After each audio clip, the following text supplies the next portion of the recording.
आज हम एशिया की जलवायु का विस्तृत अध्ययन करेंगे। सबसे पहले एशिया के बारे में। एशिया महाद्वीप का विस्तार 10 डिग्री दक्षिणी अक्षांश से लेकर 80 डिग्री उत्तरी अक्षांश के मध्य है, जिसके कारण यह विश्व में पाई जाने वाली सभी प्रकार की जलवायु दशाओं वाला महाद्वीप है। इस महाद्वीप में जलवायु संबंधी अनेक विषमताएं और पराकाष्ठाएं पाई जाती हैं, कारण कि इसका अक्षांशीय विस्तार बहुत अधिक है। विश्व का उच्चतम और निम्नतम तापमान तथा अधिकतम और न्यूनतम वर्षा एशिया में ही आलेखित है।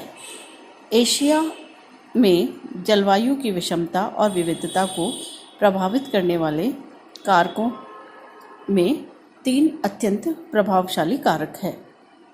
उसमें पहला है अधिक अक्षांशीय विस्तार। जैसा आपको पहले बताया है कि एशिया महाद्वीप का विस्तार 10 डिग्री दक्षिणी अक्षांश से 80 डिग्री उत्तरी अक्षांश के मध्य है। इस कारण सूर्य ताप या तापमान भूमध्य रेखा से ध्रुवों की ओर क्रमशः घटता जाता है और जलवायु कटिबंध, जो हमारे 3 जलवायु कटिबंध है, उष्ण, उपोष्ण और शीत आदि, तो ये हमारी अक्षांशीय स्थिति को नियंत्रित करते हैं। इस प्रकार एशिया महाद्वीप में समस्त प्रकार की जलवायु दशाएं पाई जाती है, यानी अक्षांशीय स्थिति होने के अधिक अक्षांशीय विस्तार होने के कारण सभी प्रकार की जलवायु दशाएं पाई जाती हैं। सेकंड है एशिया महाद्वीप जो है उसकी विशालता। विशाल महाद्वीप है और जैसा कि हमने पहले बताया कि एशिया महाद्वीप विश्व का प्रथम स्थान का महाद्वीप है, यानी पहले नंबर का आकार और आकृति का महाद्वीप है। तो एशिया का विशालतम आकार, उसकी आकृति चतुर्भुजाकार है, जिसके कारण एशिया महाद्वीप विश्व के महाद्वीपों में प्रथम स्थान रखता है। एशिया का मध्यवर्ती भाग अपने निकटतम महासागर से 3000 किलोमीटर तक दूर है, जिसके कारण इसके आंतरिक भूभाग सागरीय प्रभाव से वंचित रह जाते हैं। इस प्रकार महाद्वीप के आंतरिक भागों की जलवायु अधिक विषम तथा महाद्वीपीय प्रकार की पाई जाती है, जहाँ दैनिक और वार्षिक तापांतर में बहुत अधिक अंतर पाया जाता है। वर्षा बहुत कम होती है। यहाँ ग्रीष्म और शीत ऋतु की दशाओं में अत्यधिक अंतर पाया जाता है, जबकि सागरों के समीप जो स्थित भाग हैं वहाँ पे जलवायु विषमताएं कम पाई जाती है। तीसरा जो महत्वपूर्ण कारक है वो है आंतरिक भाग में उच्च पर्वत श्रेणियों की उपस्थिति। जैसा कि हमने जो भू आकृति प्रदेश है उसमें पढ़ा था और फिर हम डिटेल में तभी स्टडी की थी। आज हम आंतरिक भाग के बारे में। एशिया के मध्यवर्ती भागों में उच्च पर्वत श्रेणियाँ इसके जलवायु को एक महत्वपूर्ण भूमिका निभाने में सहयोग प्रदान करती है। टर्शरी युग की नवीन मोड़दार पर्वत श्रेणियाँ, जिसमें जाग्रस, हिंदुकुश, हिमालय, खिंगन आदि एशिया को 2 भागों में विभाजित करती है। उत्तरी एशिया शुष्क है और दक्षिणी एशिया आर्द्र और मानसूनी एशिया के नाम से जाना जाता है।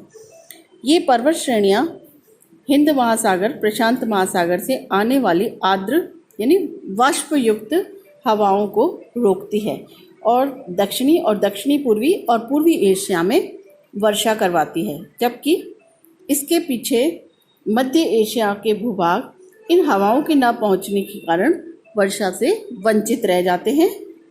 एशिया में मानसून की उत्पत्ति में इन विशाल पर्वत श्रेणियों का महत्वपूर्ण योगदान है।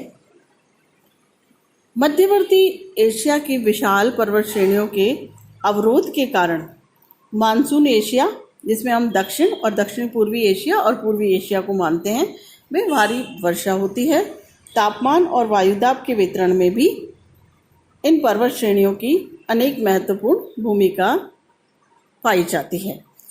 ये पर्वत श्रेणियां उत्तर से आने वाली बर्फीली हवाओं को भी रोक लेती हैं, जिसके कारण दक्षिणी पूर्वी और जो भाग है एशिया का, वो अधिक ठंडा नहीं हो पाता।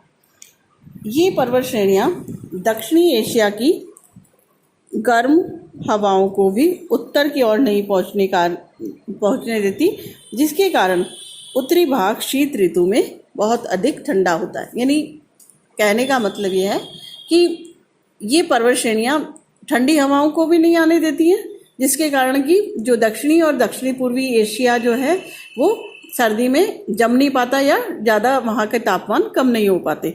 और जो गर्म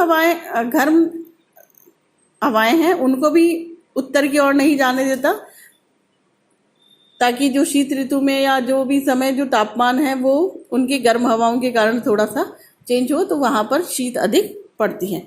ये तीनों कारक थे जो कि एशिया की जलवायु को प्रभावित करते हैं। पहला, अधिक अक्षांशीय विस्तार, दूसरा, महाद्वीप की विशालता, और तीसरा, आंतरिक भाग में उच्च पर्वत श्रेणियों की उपस्थिति।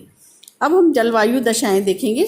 एशिया में जो जलवायु दशाएं हैं वो मुख्यतः दो जलवायु दशाएं हैं, ग्रीष्म ऋतु और शीत ऋतु।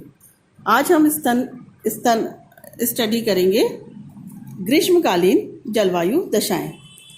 एशिया में ग्रीष्म ऋतु अप्रैल से सितंबर तक मानी जाती है।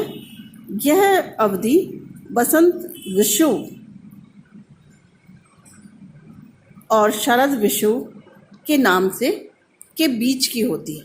ये अवधि बसंत विषुव और शरद विषुव के मध्य की होती है।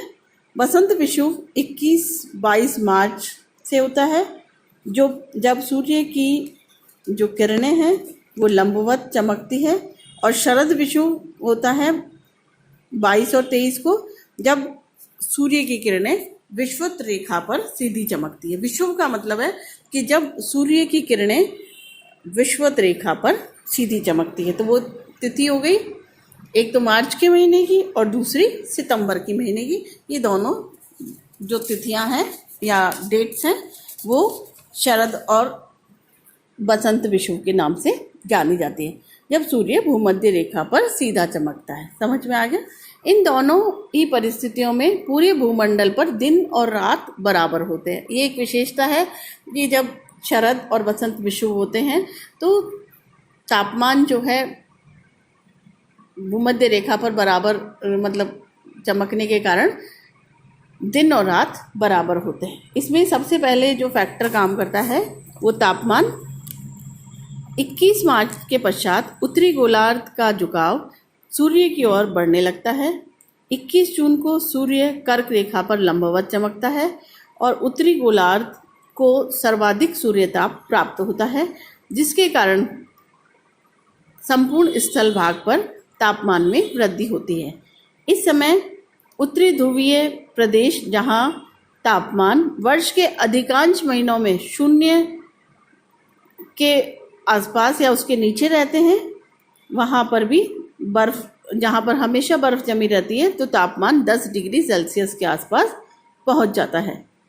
और जो दूसरे स्थलीय भाग हैं वहाँ 25 डिग्री सेल्सियस की समताप रेखा है वो एशिया महाद्वीप के मध्य से गुजरती है।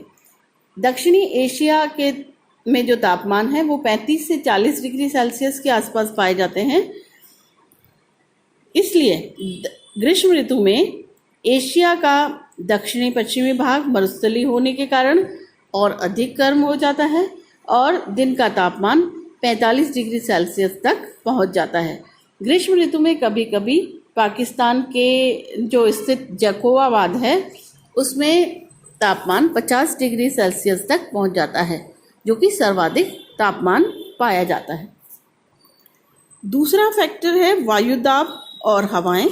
ग्रीष्म ऋतु में पश्चिमोत्तर भाग से लेकर इराक तक मरुस्थलीय भाग होने के कारण गर्म और निम्न दबाव का क्षेत्र बन जाता है। और दूसरा निम्न दाब का जो क्षेत्र है हिमालय के उत्तर मध्य एशिया में होता है। ये उच्च दाब का जो क्षेत्र है वो हिंद महासागर और परिप्रशांत महासागर में पाया जाता है। हवाएं उच्च दाब से निम्न दाब की ओर चलती हैं, अतः ग्रीष्मकालीन जो हवाएं हैं वो सागरों से स्थल की ओर चलती है, जिसमें ग्रीष्मकालीन मानसून के नाम से जाना जाता है। एशिया के ग्रीष्मकालीन मानसूनों को हम दो भागों में विभाजित कर सकते हैं। पहला दक्षिणी पश्चिमी मानसून, जिसमें हवाएं अरब सागर तथा बंगाल की खाड़ी से स्थल की ओर दक्षिण पश्चिम दिशा से चलती है। और दूसरा दक्षिणी पूर्वी मानसूनी हवाएं, जिसमें प्रशांत महासागर से दक्षिण पूर्वी और पूर्वी एशिया यानी चीन और जापान की ओर आगे बढ़ती है या उसमें प्रवेश करती है। तो ये हो गया वायुदाब और हवाएं। उसका तीसरा फैक्टर है वर्षा। ग्रीष्मकालीन मानसूनी हवाएं सागर से स्थल की ओर चलती है, जिसके कारण जलवाष्प से भरी हुई होती है, पूर्ण होती है। ये समुद्री आर्द्र हवाएं जब स्थल की ओर बढ़ती है तो आंतरिक भाग में स्थित पर्वतीय श्रेणियों से टकराती है और ऊपर उठती है। ऊपर उठने से ठंडी होने लगती है, जिसके कारण संघनन की क्रिया आरंभ हो जाती है और पर्वतीय ढालों पर घनघोर वर्षा कर देती है। मानसूनी एशिया में प्राप्त होने वाली कुल वर्षा का 80% जो भाग है वो ग्रीष्मकालीन मानसून हवाओं से ही प्राप्त होता है। अधिकांश वर्षा जून से सितंबर तक होती है, जिसके कारण 4 महीनों की अवधि को वर्षा ऋतु के नाम से भी जाना जाता है। सर्वाधिक वर्षा भारत से लेकर दक्षिणी पूर्वी एशिया से होते हुए दक्षिणी चीन तक होती है। विश्व की सर्वाधिक वर्षा भारत के मेघालय के पर्वतीय भागों में स्थित मौसिनराम, ये जगह का नाम नोट कर लीजिए, मौसिनराम नामक स्थान पर होती है, जिसमें औसत वार्षिक वर्षा 1100 सेंटीमीटर से भी अधिक पाई जाती है। पूर्वोत्तर भारत और दक्षिणी पूर्वी एशिया के मध्य में जो भाग स्थित है वहाँ पर भी वो भाग 200 सेंटीमीटर से भी अधिक वर्षा प्राप्त करते हैं। वर्षा की मात्रा भारत में पश्चिम और उत्तर की ओर क्रमशः घटती जाती है। दक्षिणी पश्चिमी एशिया, मध्य एशिया तथा उत्तरी साइबेरिया में 25 सेंटीमीटर से भी कम वर्षा होती है। ग्रीष्मकालीन मानसूनी हवाओं के साथ सामान्यतः उष्णकटिबंधीय चक्रवात भी सागरों से उत्पन्न होते हैं, जो स्थल की ओर बढ़ने लगते हैं और स्थलीय भागों पर घनघोर वर्षा करते हैं। कभी कभी पर्वतीय भागों में कुछ ही घंटों में 100 सेंटीमीटर से अधिक वर्षा हो जाती है, जिसे बादलों का फटना या क्लाउड बर्स्ट भी कहा जाता है। ये हो गई एशिया महाद्वीप की ग्रीष्मकालीन जलवायु दशाएं। कल हम एशिया महाद्वीप की शीतकालीन जलवायु दशाओं का अध्ययन करेंगे।